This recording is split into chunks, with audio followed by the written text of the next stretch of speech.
It's a beautiful day. Sumikat ang araw.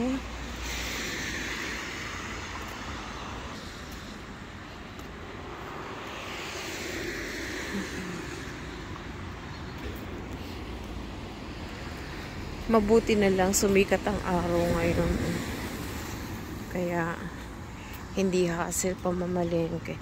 Alam niyo yung pinsan na pag umuulan siya, tapos mamamalengke ka, hindi lang naman isang store yung papasukan mo. Tapos baba, pasok ka sa kotse, tapos umuulan. Kaya minsan hassle siya. Tulad ngayon kasi mamalengke ako. Meron akong ibang bibilhin pa. So, naghahabol ka lagi ng oras. Pero mabuti na lang at hindi umulan. So, pasok tayo sa Rossmann. Dahil naubusan na kami ng mga shampoo at sabon.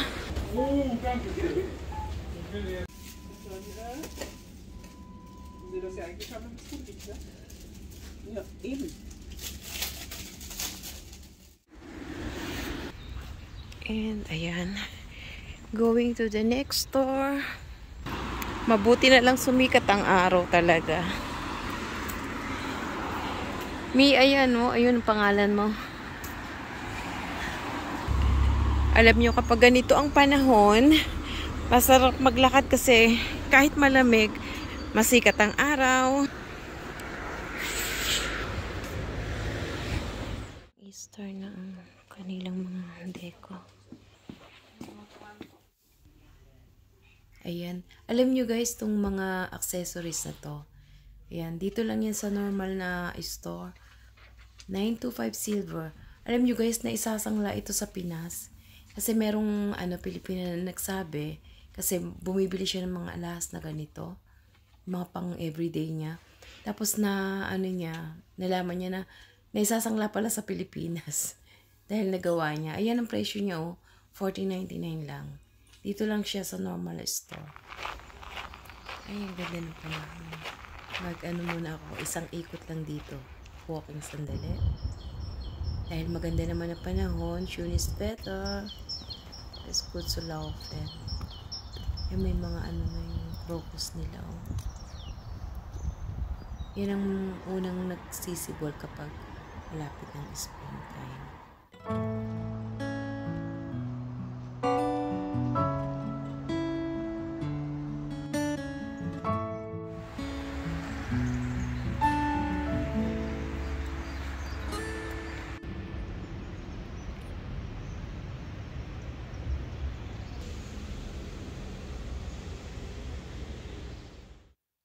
At iyon na nga ang paggagala ng Inday, o diba? Natapos na ako sa pamamalengke, nakapag-walking na rin ako, at kaya ready to go home na. Ayan. Basa pa yung kalsada, oh. Kasi umulan siya. Kaya ako'y pauwi na. Ayan, may galap shoutout po sa lahat ng mga nanunood. Danke for eure Unterstützung. Danke Zuschauers. Ayan. At ako'y uuwi na. Maghanap naman ng magagawa sa bahay. At kaya naman ako napapunta rin dito. Dahil ako'y nahirapang maghanap ng karayom na malaki. Dahil kailangan ko pananahe para sa pantalo ng aking anakis. Oh my God. Kung saan ako nakarating paghanap ng malaking karayom. Pero finally, nakita ko rin. Nakabili rin. Kaya ayun, ako'y pauwi na. Bye.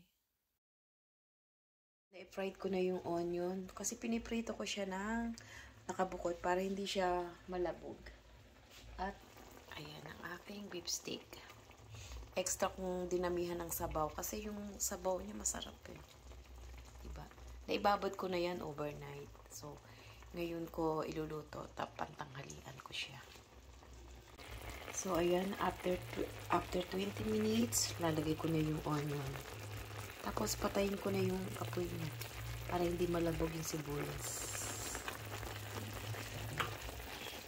At ayan na ang aking bistek Tagalog. Ayan. Recipe ng aking nanay. Let's eat, guys. Thank you for watching, guys.